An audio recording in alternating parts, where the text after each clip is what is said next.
Добар ден, ученици! Добре дојдовте во уште една училница по предметот граѓанско образование за 9-то оделение.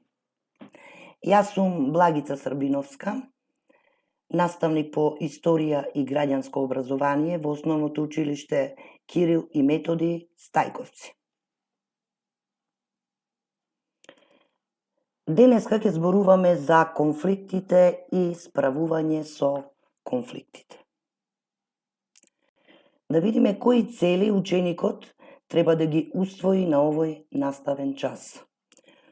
Ученикот да разликува видови конфликти во општеството и да ги идентификува причините за појавата на конфликтите, да објаснува конструктивно разрешување на конфликти и конфликтите и споровите да ги решава на конструктивен начин.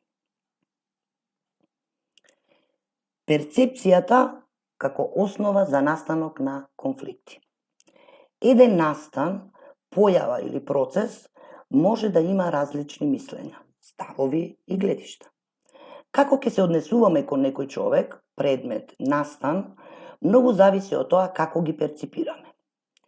Перципирањето е процес кој ни овозможува да го осмислиме и да го доживееме она што нашиот мозок го прима како збир од поединечни дразби. Истовремено, перцепцијата и вреднува. Овозможувајќи ни за човекот што го гледаме да кажеме дека е висок, низок, убав, грд, добар, лош и слично. Нашето однесување кон него ќе биде под големо влијание на тоа како сме го перцепирале. Ако сме го перцепирале како лош, кон него ќе се однесуваме поинаку, отколку ако сме го перцепирале како добар. Врз перцепцијата влијаат претходното искуство и очекувањата. Ако со некого сме имале позитивно или негативно искуство, очекуваме тој така да се однесува кон нас и во иднина.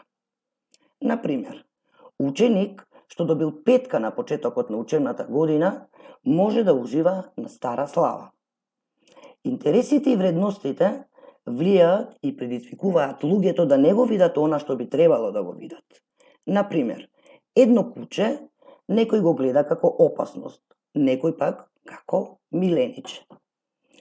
Кај луѓето постои тенденција да ја перцепираат ситуацијата само од сопствена перспектива. Затоа, различни луѓе гледаат различни особини на еден ист објект и различни луѓе опишуваат еден ист настан на различен начин. Постојат повеќе причини за појава на конфликт, но најчесто конфликтите настануваат поради ограничени ресурси, незадоволени основни потреби, различни вредности, различни цели. Многу конфликти представуваат комбинација од 2 или повеќе нивоа. Конфликтите, поради ограничени ресурси, најчесто настануваат кога двајца поединци или 2 групи сакаат исто нешто, но нема доволно и за двете страни. Во конфликтната ситуација, ресурсите се идентификуваат уште на самиот почеток на несогласувањето и обично се во фокусот на судирот. Во позадината на вистинскиот проблем може да стојат незадоволени психолошки потреби. Тогаш, идентификувањето на причината за конфликтот станува потешко и разрешувањето на конфликтот се усложнува. Незадоволените основни потреби може да бидат од различна природа, психолошки, физиолошки или биолошки. Според психологот Абрахам Маслов, сите потреби на луѓето може да се класифицираат во хиерархиски распоредени нивоа на индивидуални или групни потреби. Првото ниво го сочинуваат физиолошките потреби кои обезбедуваат опстанок, како што се храна, вода, воздух, сон, секс и така натаму. Потоа следат психолошките потреби меѓу кои се вбројуваат потребата за сигурност, потребата за припаѓање и потребата за самопочитување и почитување од страна на другите. Во поглед на психолошките потреби, групите не се разликуваат од поединците. Незадоволените психолошки потреби се во основа и на многу конфликти кои на прв поглед изгледаат како да се предизвикани од други фактори. Различните вредности произлегуваат од разликите во верувањата кои активности, работи и идеи се правилни, значајни, корисни и добри, а кои не се. Системот на вредности се формира во текот на животот преку културните влијанија, семејното воспитување и сопственото искуство и представува стандард кој раководи со постапките на луѓето. Кога вредностите се во судир, учесниците го доживуваат конфликтот како напад врз личноста, поради што поединецот или групата реагира со силно изразена одбранбеност.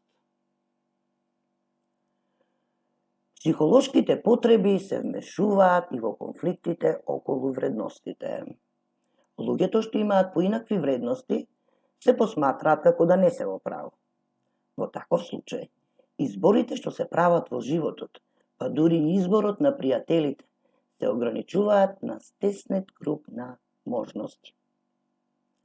Конфликтите поради различни цели настануваат кога страните во конфликтот имаат различни идеи за тоа како да задоволат одредена потреба. Видови на конфликти. Во зависност од страните вклучени во конфликтот, конфликтите генерално се делат на конфликти меѓу поединци или наречени интерперсонални конфликти, например, сопруга-сопруг, родител-дете, колега-колешка, конфликти што се јавуваат во самата личност или интраперсонални конфликти, например, во кое училиште да се запишам, таму каде што сакам јас или пак таму каде што ми одат другарите. Потоа, конфликти кои се јавуваат меѓу групи со различна големина и природа, наречени интергрупни. Например, конфликти оделение со оделение, конфликти помеѓу различни етнички групи и така натаму. И конфликти кои се јавуваат меѓу припадници на една група или интрагрупни. Например, конфликти меѓу членови на спортска екипа, работен колектив, бенд, оделение и слично. Дојдовме до елементите на конфликтот. Најчесто, она што прво го воочуваме во ситуација на конфликт е однесувањето. Викање, тепање, трескање на врата, повлекување и слично.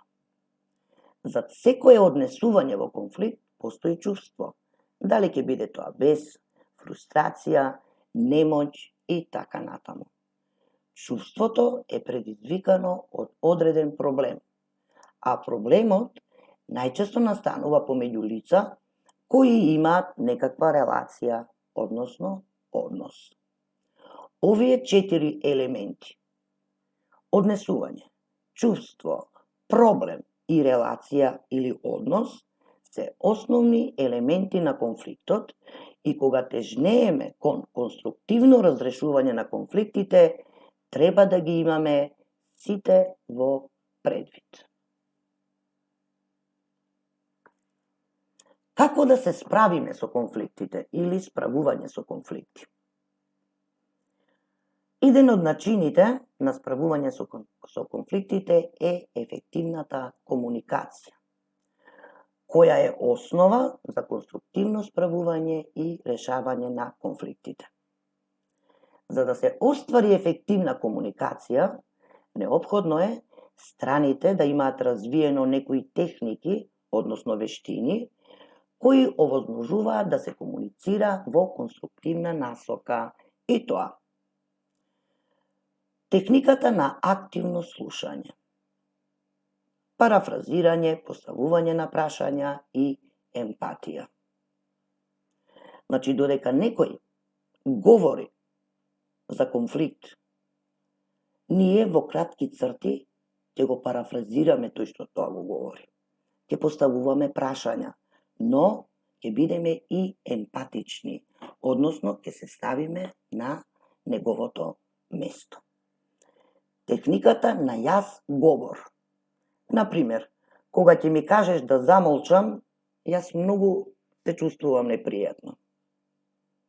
Јас чувствувам, например, дека со тебе нешто не е во ред. Или пак, би сакала да ми кажеш кога ќе сгрешам и да поразговараме. Концептот на санта лед. Сантата лед многу често се користи како аналогија за конфликт, бидејќи ги посочува елементите на конфликтот кои се видливи и воочливи. Овие елементи, видливите и воочливите, го представуваат делот од сантата лед која е над површината на водата. Но ги посочуваат и невидливите елементи на конфликтот кои не ги забележуваме или пак најчесто за кои не сме свесни. Овие елементи го представуваат оној дел од сантата лед кој е под вода, кој не го гледаме, а кој е многу поголем од видливиот дел на сантата. Вообичаено, кога сме во конфликтна ситуација, она што е видливо и лесно воочливо се однесувањето, ставовите, невербалната комуникација, гримаси на лицето, закани со рака, удирање со рака, прст покажување, насилство, емоции, закани, уцени и слично. Но она што не го воочуваме во конфликтот и за кое не сме свесни се вистинските причини за конфликтот, личните вредности, културната позадина на лицата инволвирани во конфликтот и нивните претходни животни искуства, предрасудите, очекувањата, потребите и слично. Стилови во справување со конфликти. Тоа се надпреварување, еден од стиловите. Лицето инволвирање во конфликтот настојува по секоја цена да го наметне своето мислење или решение за проблемот. Овие лица знаат да бидат поприлично влијателни. Често знаат да ги нападнат оние кои не се согласуваат со нив, па дури и да бидат груби и агресивни. Стилот на прилагодување. Лицето инволвирано во конфликтот е пријателски настроено и настојува да им угоди на сите останати страни вклучени во конфликтот. А знаеме дека во конфликтот се вклучени најмалку две страни. Овие лица не им придаваат доволна важност на своите потреби, што со текот на времето може да прерасне во незадоволство од самиот себе. Понекогаш пак проблемот не им е толку важен, па затоа не инсистираат на своји предлози за разрешување на конфликтот. Стил избегнување. Овој стил подразбира дека лицето инволвирано во конфликтот по секоја цена настојува да им угоди на сите. Целата конфликтна ситуација им е многу непријатна и не сакаат да се справуваат со конфликтот. Овие лица се преправаат дека проблем нема, не постои или пак дека проблемот не е сериозен. Стил компромис, кога ситуацијата не е толку важна, но проблемот треба да се реши, тогаш се обидуваме да се пазариме со страните кои се вклучени во конфликтот. При тоа, секој се откажува помалку од нешто и на крајот се доаѓа до компромисно решение, во кое секој нешто ќе изгуби, меѓутоа ќе се дојде до половично решение, со кое сите страни се делумно задоволни. Значи, со стилот компромис, сите страни се делумно задоволни. И последниот стил, соработка. Кога се применува стилот на соработка, секоја од страните е важна и секоја активност придонесува кон изнаоѓање на заедничко решение. Решението не мора да биде совршено, но треба да биде доволно добро и прифатливо за сите. Обично, процесот на изнаоѓање на решението трае подолго и бара активна комуникација од сите инволвирани страни во конфликтот. Се настојува да се изнајде квалитетно решение со кое сите се задоволни и се чувствуваат како победници и покрај тоа што можеби се откажале од нешто. Значи, во процесот на соработка особено е важно што секоја мислење на секоја страна во конфликтот се почитува и се води сметка и за сопствените, но и за интересите на сите страни. Значи, можеме да заклучиме дека најдобриот стил во справување со конфликтите е соработката.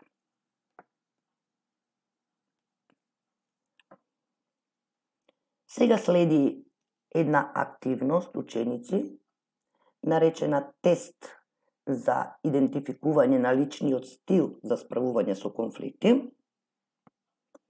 Со решавањето на овој тест ќе можете да го откриете својот личен стил на справување на конфликтна ситуација. Размислете околу резултатот кој ќе го добиете и видете дали навистина соодветствува со стилот кој вие мислите дека го применувате. Во овој тест нема точни и погрешни одговори, а резултатот кој ќе го добиете треба да ве поттикне да размислувате за тоа колку конструктивно пристапувате во справувањето на конфликтни ситуации. Како да го решите тестот? Внимателно прочитајте ја изјавата и заокружете го со одветниот број на скалата. Например, доколку одредена изјава е многу карактеристична за вас, тогаш го заокружувате бројот 6 или 5. А доколку не е воопшто карактеристична за вас, го заокружувате бројот 1 или 2. Обидете се што помалку да ги избирате средните броеви. И тоа се броевите 3 и 4. Значи, имате изјави, како например, во ситуација на конфликт активно дискутирам и барам начини како да ги задоволам потребите на другите, но и моите потреби. Ако, според оваа изјава, ова многу е карактеристично за вас, значи ќе ги заокружите броевите 5 или 6. Ако воопшто не е карактеристично за вас, ќе ги заокружите бројот 1 или 2. Да ве потсетам, избегнувајте да ги заокружувате броевите 3 и 4. Па потоа оди изјава под Б, па под В, значи внимателно ќе ги прочитате изјавите и ќе ги заокружите броевите што се карактеристични за вас. Овде исто на овој слайд се изјавите под Г, Д и Ѓ, значи на истиот начин го одговарате тестот.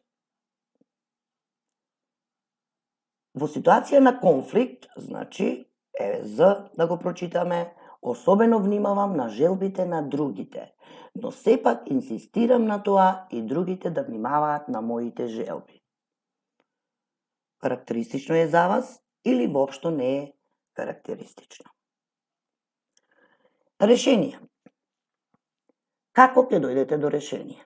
До секоја буква што ќе ја видите на следниот слајд, ќе го напишете бројот кој што го заокружиле на соодветното прашање, односно на соодветната изјава.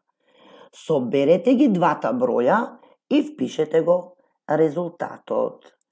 Таму каде што имате најголем резултат од двата броја, тој стил е најверојатно вашиот личен стил на справување со конфликтни ситуации.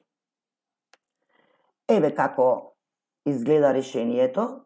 Значи, ако се работи за стилот соработка, на буквата А бројката ја додавате бројката од буквата З и нивниот збир, значи е тогаш стилот соработка, компромис, буквата В плюс буквата З, прилагодување Д плюс Ж, избегнување Г плюс Ѓ и надпроверување Б плюс Е. Се надевам ќе си го одберете вашиот вистински стил за справување со конфликти и понатаму ќе се обидувате конструктивно да ги решавате конфликтите. Тоа беше се за денес, ученици. Ви благодарам за вниманието.